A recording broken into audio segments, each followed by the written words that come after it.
because there are now 6 women Yeah. running, which is incredible. How exciting. Isn't that crazy? Yeah. As a woman in politics, obviously in Congress, what does that feel like? And what do you think about, the next woman, the next president being a woman? What would you, is that something you would like to see happen like in the next term, next election? That would be really exciting. I would love it. Yeah, Would be that would great. be really exciting. And there is a different feel to the women that are running. Right. And And there's a lot of variance. Right, because I think for firsts, right, there's a lot of guardrails that are put on you, and I know that the other women who've had the opportunity to put their name in the hat for president have had a lot of those self-imposed and society-imposed guardrails. Right. And these women don't have that. Right.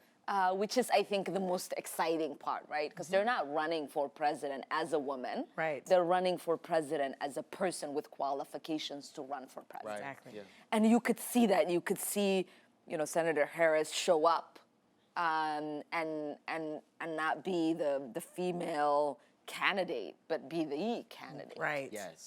You could see that in Warren, right? Everybody's got she's like, I got a plan for that. Right. Like, you gonna listen. Yeah.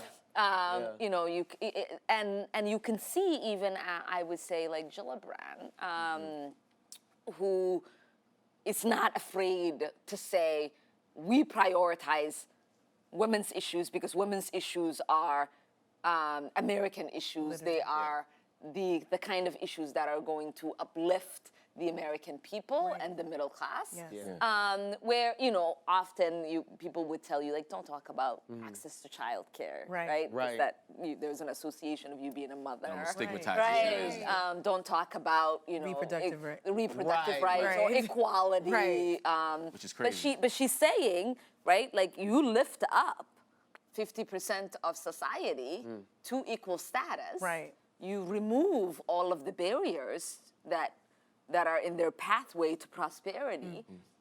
You lift everyone up. Right. Because you have children that are going to walk with confidence. You're going to have a society that now has people who are fully contributing regardless of their gender and identity. And that gives us the kind of America we all know we deserve. Yeah, definitely. Part about that idea about women having particular roles in politics and how they're understood is really interesting because when Kamala Harris challenges Joe Biden at the debate last week, there were some people who said, hey, you're messing it up for the party. Right. You're making it easier for Trump. You shouldn't be doing this. What did you make of that exchange between Senator Harris and Vice President Biden? Oh, I thought it was brilliant. Yeah. As you know, I find comfort in discomfort. And I think that there was a moment, because we have people who take, the politically expedient votes. Right?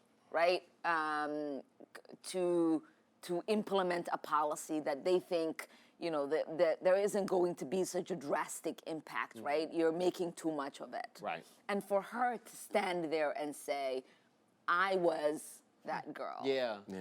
You can tell Put by a the reaction. face Yeah. on, He's right, like on shocked.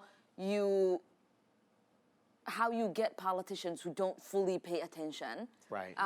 to the kind of drastic impacts some of the policies they implement will have on people generations to come. Yeah.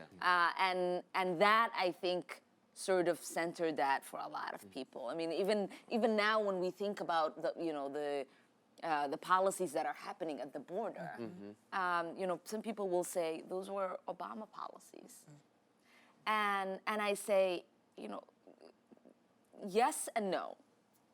He might have thought that there was an easier path to dealing with the crisis by sort of implementing for a short period of time policies that he couldn't have the foresight that the next person who was going to come in was going to take it to a monstrous level. Right. And that is sometimes what we get when we open the door, right? You Yeah. allow People to come yeah, in. you open the door to darkness, a monster will come out. Yeah. And that's how some of these policies have really deadly impacts on our lives, and some of these policymakers don't get to worry about that or care about that. And that's what you get with people like Senator Harris and, you know, Secretary Castro, right? There are people who are like, listen, there was this one policy, you voted for it, you championed it, this is now what it means. Can you, like, can we have an accountability for how this was impactful for our communities? And we've never really gotten that on a national stage, at a presidential debate level.